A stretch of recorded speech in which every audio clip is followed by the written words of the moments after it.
congrats again on this honor. Hope the family's good. Thanks, John. Just wanted to ask you about the Lions here, and if there's been any progress, I guess, from your perspective on, I don't know, repairing that relationship, making things right. And I wonder what conversations you've had with Barry about it, given his own experience eventually coming back into the organization. Well, I'll start with Barry. I haven't, whenever I see Barry, we're not even talking about it. And people probably think that's, great conversation. Initially, it would be. I never think to have it when I'm talking to him, because we're really talking about, whatever we're doing. Like I saw him last at the Rocket Mortgage. So, it's like, how you hitting them? When can we get out and play? You going to the Hall of Fame? We're only talking about the Lions. But about the Lions, it's kind of been just, stand still there. Does it matter to you? And is that something that you think about even? And how does it affect your, I guess, approach to this Hall of Fame, even as you talk about the Lions in your career? Yes, it only matters really, I guess, when you talk about it, line up with Hall of Fame just because you're talking football, but or when, I have, just somebody's on the street, you just want to talk about it. But, for me, I'm 5 years out now, and I'm not wasting any time waiting on them. Last one for me. I mean, your sons, I don't know, are they old enough to understand your career, what, any of that? And I guess, but how special will it be to, I guess, see them this week, as a part of this whole weekend? Yeah, I mean, maybe my 7-year-old might, he asked me some questions a little while ago. He's like, Daddy, I didn't know you were so cool at football. So, I guess when they get a little older, they'll understand a little more. I got a couple of games I'm gonna make them watch. All right, thanks, Calvin. Congrats again. Thanks, John. Thanks, John. Carlos, you're up, and then Alec will be next. Hey, Calvin, congrats again, man. Thank you. Thanks, Carlos. Hey, just following up on a little bit what John started there. Would you sense any awkwardness? Maybe do you anticipate any awkwardness if you run into Rod Wood or any of the members during the ceremonies and all that? I'm sure I'm going to run into him, but I mean, me, I keep it short. I'm going to keep it moving, go about my business. Hey, put it like this. I'm not going to be able to see my family a whole lot during this whole weekend. So I'm going to be looking forward to seeing them whenever I get a chance to. So, if I pass Rod Wood, I'm going to keep it moving. And just, talking about Barry too, he was kind of going through the same thing you're going through, a little bit at odds with the team at the time with his bonus money. He didn't thank the Lions in his acceptance speech, or, he thanked the fans, city of Detroit, but he notably kept the Lions. Do you expect to thank them in your speech? Man, I want to answer this question so bad. I'm like, should I answer it? But yes, no, please. I'm definitely going to, bring up all the people that I'm thankful for. And there's so many people and moments during my career that had an impact. And those specific people, I'm going to try to, get in. I mean, at least I'm going to have them on the ticker, but I'm not going to be able to mention everybody. John and Carlos, you guys had a part in that too. Y'all kept me on my toes, asking me all these questions every week. So, I just want to, for the Lions, just, hey, like I said, I ain't got nothing to say. Just the last thing for me, I know how much you love public speaking. So what's the part you're looking forward to most during the ceremonies, or what are you dreading the most? I think the part I'm looking forward to the most is, just being able to be in a room with all the gold jackets. That's going to be legendary for me. Just to, a lot of the people I've grown up watching, I haven't even yet to meet. So I'm just going to be like a little kid in a candy store, just like, looking like this all around. So, but for me, it's still surreal. I'm head down in the business, not even thinking about it, but it's 2 weeks away. So I'm looking forward to giving my speech. I'm ready. I've been rehearsing. I'm trying to get it down to the 8-minute mark. That's the hard part. And I'm at 9. So I'm going to have to cut some stuff out. Thanks, Calvin. Congrats again. Thank you. Next question is for Alec Lace and then Alex Fleming. Hey, Calvin, what's doing? Alec Lace here with First Class Fatherhood. I had you on the podcast recently. I wanted to just ask you, what is this moment going to mean for you as a dad? And what do you hope that your kids eventually, as they get older and they look back on your football career and your Hall of Fame speech, what do you hope that your kids will take away from you down the line here? Just a story of perseverance and always being there. Great attitude and great effort in everything that you do. And hopefully that they could take those two things and just help them. It will help them throughout their life. And improve a lot of their situations if they can control those two things. Very cool. Congratulations on the Hall of Fame. Thanks, Alec. Alex Fleming, and then Cortland Griffin.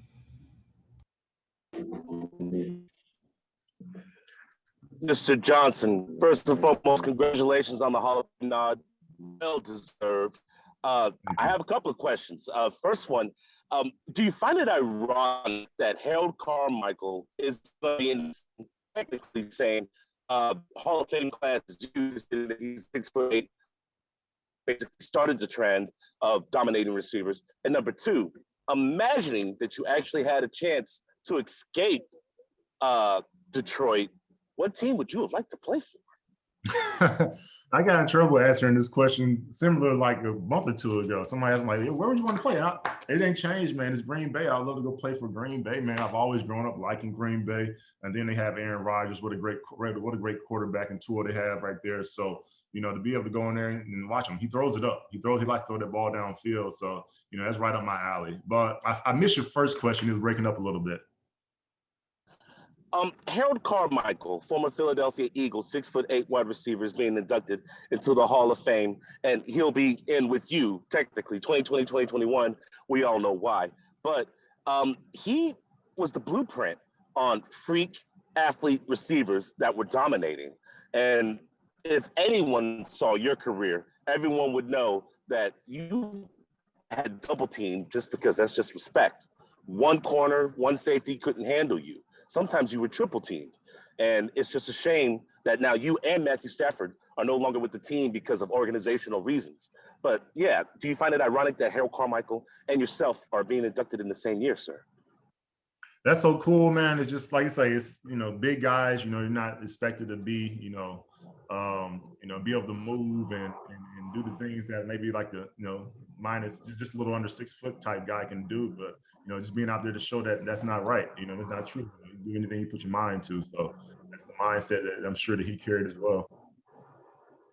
Thank you, Mr. Johnson. Yes, sir. Cortland Griffin, and then Miss Kraft. Calvin, how you doing, man? Congratulations on being inducted to the Hall of Fame. I have two questions for you. First one is, throughout your career, you were a nightmare for any corner. Like Alex said, you're triple team, double teamed at times. But is there any guy? You went on mute, Cortland. I'm sorry. Can you hear me now? Yeah. Mm-hmm. Yep. Is there any guy from your era or from the past that you would have liked to go on one-on-one against that you feel like, man, I could get the best of that guy? I mean, I guess, the Dion was the, creme de la creme back in the day. Just to, I would love to, of course, of being able to go against him in his prime, just to see what that's like, but obviously we can't do that. But, that would have been, awesome for me just to experience that, Yeah, and then I'm here in Charlotte. I just got done covering the ACC kickoff. Of course, you're an ACC guy from Georgia Tech. Man, what can you, another Georgia Tech receiver just retired in Demaryius Thomas. So you guys have a good lineage there, man. Can you give some insight on what you think this team is going to be with, such a young team, and then also Jeff Collins bringing the swag to that Georgia Tech team? Yeah, I think what is Jeff in his third year there now? I think. I believe so. Yes, sir. So hopefully, I think that by this time, he's able to have his talent in there, and they're really kind of, getting to that point where they can, do exactly what he wanted them to do, and go out there and perform on a weekly basis. I'm hoping that, like I say, my hope is that he has his people there so that they can go out there and execute. I love Jeff Collins. He, like I said, we know he brings that energy to that team. So I just hope that they can, make that translate to the field on Saturdays. I mean, obviously, Jeff was there when I was at Tech, so love him. He's quality control, quality assistant head coach and stuff like that. So great dude. I wish the best for him, and I really hope those Jackets got their stuff together this year. Man, and you were a Yellow Jacket. You're going to get a Yellow Jacket in 2 weeks, man. Congratulations again. Thank you. Thank you. Thank you. Thank you, Cortland. Ms. Kraft, you're up, and then Jake Malik next. Hi, Calvin. Lori Kraft with the Jobu Sports Report. I have two questions for you. Another Georgia Tech question.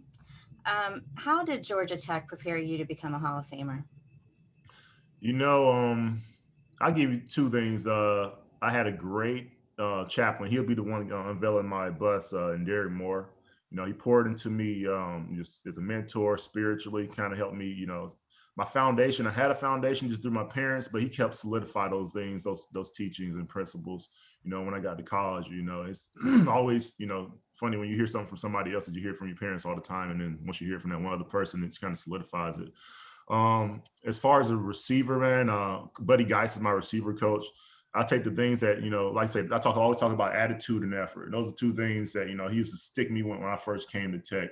You know, catching that ball over the outside of your shoulder, you know, being able to track the ball, you know, those are things that, you know, he kind of imparted in me that never went away. And those things I carried on to the league, you know, just from how to carry myself and the things I learned from my mentor to, you know, how to attack the ball and how to be conscious of where my body is. Thank you. One other question. So we're all excited to get back to football, be in the stadiums, and you know, COVID-19 is kind of an afterthought, but now the Delta variant is everywhere. What do you think the NFL could do to encourage the fans to get vaccinated? Yeah, that's tough. I guess we are on such a platform, you know, the guys, if they could, you know, possibly get the guys that are, you know, the big names on different teams, you know, that people all look up to, you know, those guys, you get them out there on a PSA of some sort, but, you know, it can't just be, you know, it has to be real, you know, it has to be real stories tied to it if you really want to get the last, you know, the remainder of folks that don't want to get vaccinated or having hesitancy. I'm okay. I just want to get back. I think that having real stories tied to these things are you know, makes it so much more impactful and kind of pushes people over the edge. You know, I got my stories. I got people that volunteered my foundation that passed away from it. So, you know, this is real. It's frustrating to hear people talk about it as that is saying that it's not. Right. Well, I appreciate you and congratulations. And we'll see you at the Hall of Fame. Thank you very much. Thank you, Lori. Jake, you're up, and then Joe McKeon. Calvin, congratulations. I've watched your whole career, loved watching you. I feel honored to talk to you. So congrats, first of all. Thanks, Jake. I have two questions for you. The first was, you retired kind of early. You were only just 30. It felt like you had a lot left in the tank when you look at the stats and the way things went down. Do you ever kind of just regret retiring early? I mean, I know there were a lot of things that went into it, but do you ever just look back and think, man, I wish I played another maybe season or two more? No, I was going to retire after my 8th season. I didn't want to be out there. It's like that last season, dude, like a lot of people don't realize I've never been in a point where I didn't want to play. And I'll even tell my guys, I'll be out there before games like, dude, I do not want to play today. I don't feel it. And I say this, there's one game my last season, we went down to play the Rams, I think, at the Rams, I believe. I had like one catch that game. But it's a direct reflection of my attitude going into that game, I feel like. Yeah, everything wasn't perfect. The balls weren't, when there's interceptions and stuff like that. But at the same time, I did not want to be there. And that's not a way that you want to be playing in the NFL. That's how you get hurt even more.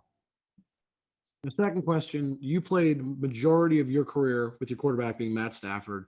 And in his entire career, he's only been selected to one Pro Bowl. He's got the stats. He's been a great quarterback, but I feel like he's always been underrated. You know him personally. You played alongside him for a long time. Do you think he's undervalued, underappreciated, you know, doesn't get the recognition he deserves, or do you think it's just what he's getting, I guess? I mean, for a quarterback, you know, you always tied to your wins, man. But I mean, I tell you, a talent in the NFL, shoot, who can throw the ball like this guy? I mean, I got messed up fingers because he throws fastballs all the time, but those fastballs are always on point, you know? So his accuracy, he has a gun, he makes throws that you just don't see. I think back to the Cowboys game, that crazy game I had 300 yards. I just think about that last drive where he threw 3 dimes. Like one, he threw 2 of them to me, but that one to Durham, he threw like, you know, 60 yards across the field on the sideline and just dropped it in his belly. It's just like stuff like that I'm used to seeing, you know, and for me, like I said, I'm used to seeing it, that it just, for other people, it just, they don't realize, maybe because we're in Detroit, or we don't get as much maybe TV time, or maybe because some of it I see it in practice all the time, so I'm used to seeing that. I would say greatness. That arm he has right there, he has a great arm. So I hope that out there in LA, he's able to put it all together. Thank you, and congratulations again. Mm-hmm. Thank you. Joe McKeon, and then Phil Jones. Hey, Calvin, appreciate the time. Hey, going back to your early days in the game, whether it was high school or even before that, was there someone who had a special influence on you or maybe pushed you in ways that really helped you get on the path that you would eventually get on to get to the NFL and the Hall of Fame? Yeah, I'll tell you, I just take it back and give that one to my high school head coach, Rodney Walker. The high school football was tough, man. We had 4 days in camp, 3-hour practice in the morning. We had 2 hour-and-a-half practices, behind each other in the afternoon, and finish up with a 3-hour practice in the evening. So, one, it just built a whole lot of toughness. And two, I think that, my last year I had finished all my credits and I was helping the head coach. He was the in-school suspension teacher. So I would just go around the school and collect documents for whatever the kids in ISS had to do. And there's one time we had a conversation and he was just like, man, you could be as good as anybody ever played this game. And I was just like, man, shut up, coach, whatever, you're just talking, but then, he kept on reiterating that, like, you see all these schools, they want you, yada, yada, yada. You could be as good as you want to be. I see it. I've seen it, yada, yada, yada. And I'm just like, man, whatever. But it was all those talks that we had, just speaking confidence into me the whole time. So that's where I think that's the beginning of the journey where I could, he actually helped me see it, and once I was able to see it, then just put the work behind it. Kind of along those same lines, based on your experiences coming up through the game, high school, college, pros, and now the Hall of Fame, what advice would you give to young athletes who admire you and look up to you and want to achieve the things you've achieved? Yeah, I mean, it's simple for me. It's just, I think it's about perseverance. We always going to have good stuff to happen, bad stuff to happen, but you just can't let those setbacks stop you. You got to keep pushing forward, whatever you do. Appreciate the time. Congratulations. Thank you. Phil Jones, and then Chris Daly. Good afternoon, Calvin. How are you doing today? And congratulations on making it to the Hall of Fame. Thank you. I got 2 questions for you. So the first one is, once you, do your little inductment and you get your bus, are you looking to probably come back and be a wide receiver coach in the NFL? Has that caught to your mind a little bit? Like, let's see what happens down the road? Nah, man, coaches are there before and after we leave. I'm like, man, I'm not looking forward to, I don't want to go. I love football. I love pouring into the guys, but I wouldn't look forward to going to work every day and, being in those meeting rooms. No way. Not happening again. My second question is, tell me a little bit more about your marijuana business that you started with you and your former teammate, Rob Sims. Sure. Well, it's called Primitive. I got the hat on. The Primitive without the E at the end. And why we call it Primitive is because, plant medicine, this is the original way, it's the original medicine. So we're just getting back to our primitive roots. And at the same time, just taking all the technology that we have today and applying it to these to the plant medicines that we use, that there are better ways, more holistic, natural ways, and creates an alternative to a lot of things that are being used today, obviously opioids and whatnot. So I'm just looking forward to, for us, just being, leaders in the space, removing the stigma from the space by educating people about the healing powers of the plant. And really the big thing for us is just pushing that education, to the point that, I got my mom asking me for applications or just like topicals. My mom was totally against me. We're from the South, Bible Belt. Cannabis is a big no-no, especially in the Black community. So, she wasn't happy about it, but my biggest joy was to bring her up just here to check out my facility a couple months ago for the first time. And she was blown away because you see that we're really passionate about what we're doing and creating solutions in the space. Appreciate it. And congratulations again on making the Hall of Fame. Thanks, Phil. Chris Daly, and then Will Birchfield. Well, Calvin, congratulations on being inducted into the Hall of Fame and going from Butterfingers, as they called you in your freshman year of high school, to becoming an all-time great. So many people talk about your early retirement, and I just want to ask, following your retirement, was there ever a thought, and it did ever pop in your head that, you may want to come back into the NFL one day? No, I mean, I can't say I didn't think about it, but every time I thought about it, it was easily, I get a sharp pain in my knee or my ankle. It remind me, no, you can't do that anymore. or I go shoot some hoops or run around and my ankles be swollen. I'm like, yeah, I can't even make it through just running around with my kids. There's no way I could do that. So yeah, that was to answer that question. Yeah, I thought about it, but it was just the body. No, I'm not about to put myself back through that mentally. Chris, man, how old are you, dude? Like, I'm 15. Yeah. all right. Cool. Yeah. Thanks and congrats again. Thanks, bud. Yep. Chris has been a regular contributor to these sessions, Calvin. He asks good questions. So we're going to go next to Will Birchfield and then Fago Franklin. Hey, Calvin, just curious. You said you wanted to show your 7-year-old son a couple games. Which games? I have a couple discs. I don't have all of them. I have the Chicago game. I have my Cowboys game.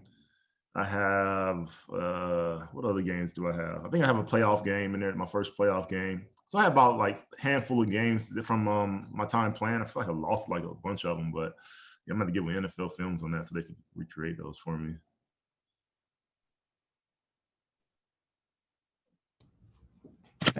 Thanks, Will. We'll go to Fago Franklin and then Bob Wojnowski.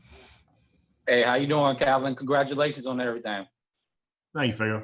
Always. What advice could you give your younger self about having patience and staying true to yourself?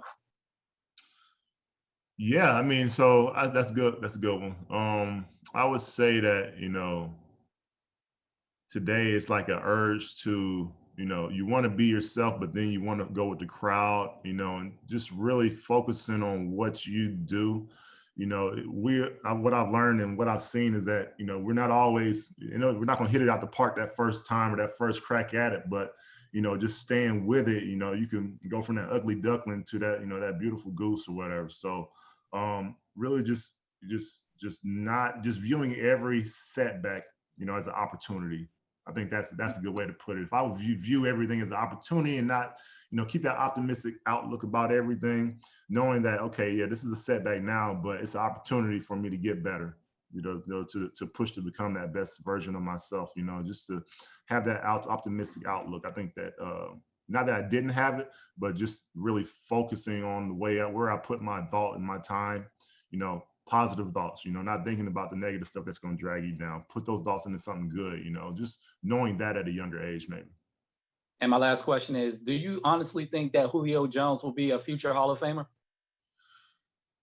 It's going to be hard to deny him.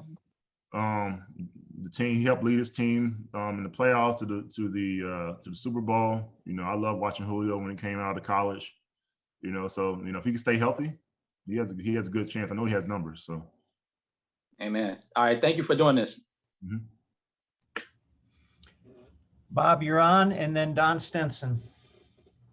Hey there, Calvin. Congratulations again. Thank you, Bob. Sure. For all you accomplished, all of the records, everything else, and the Hall of Fame status, not winning a playoff game, and clearly at the end of your career, you didn't want to be there anymore, as you said.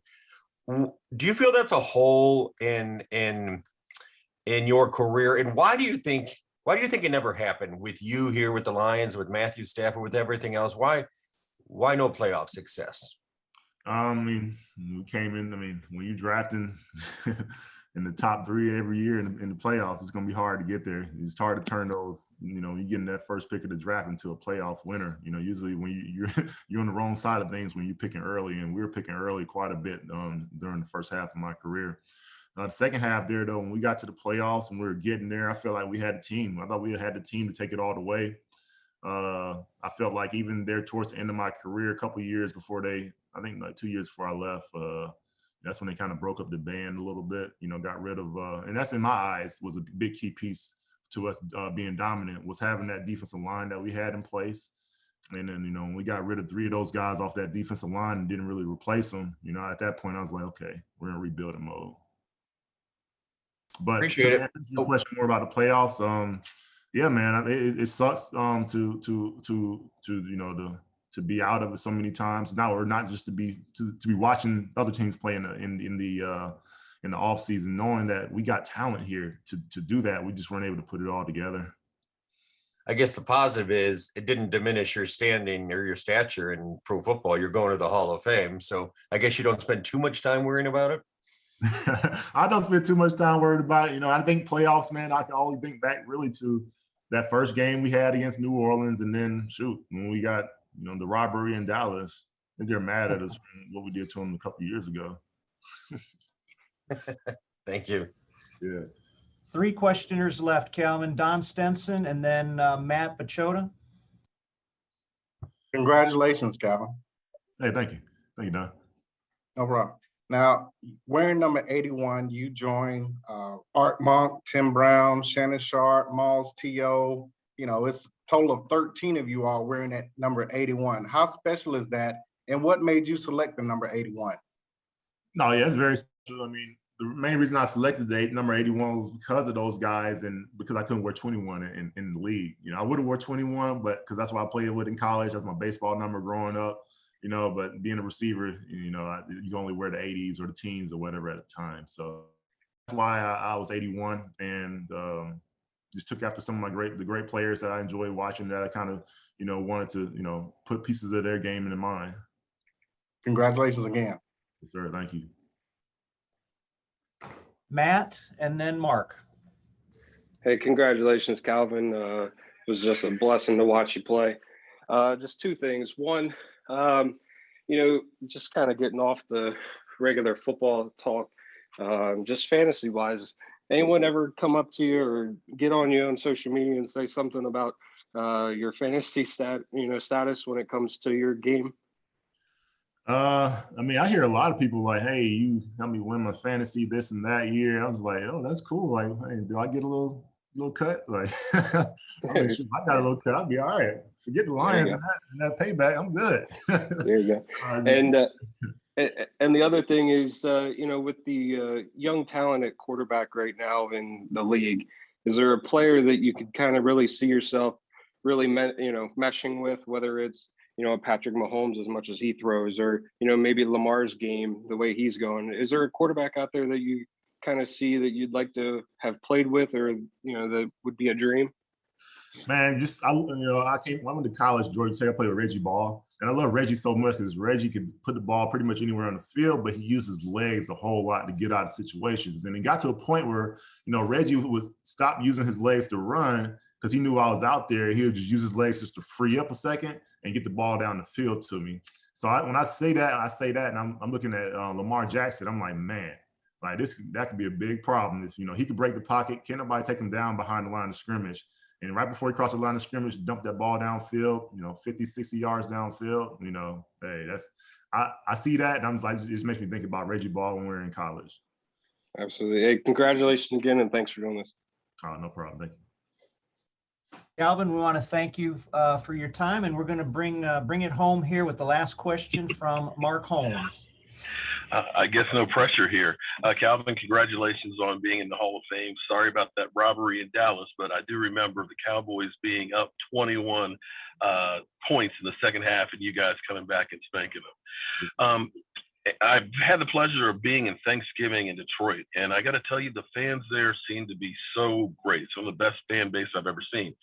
But do you think if you had been on a team, or let's say that robbery in Dallas didn't happen and your team had had more success, do you think you would have played longer? Because as a sports fan, seeing Barry Sanders as well as yourself retiring too soon, we feel kind of robbed.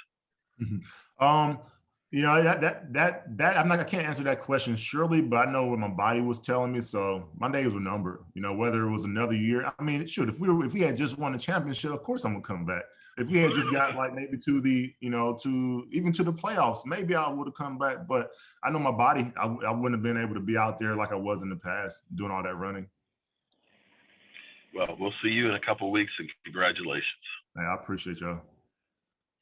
Calvin, thank you very much. We are inside of 2 weeks before we see you in Canton with the class of 2021 and others in the Centennial class of 2020. Can't wait to see you here.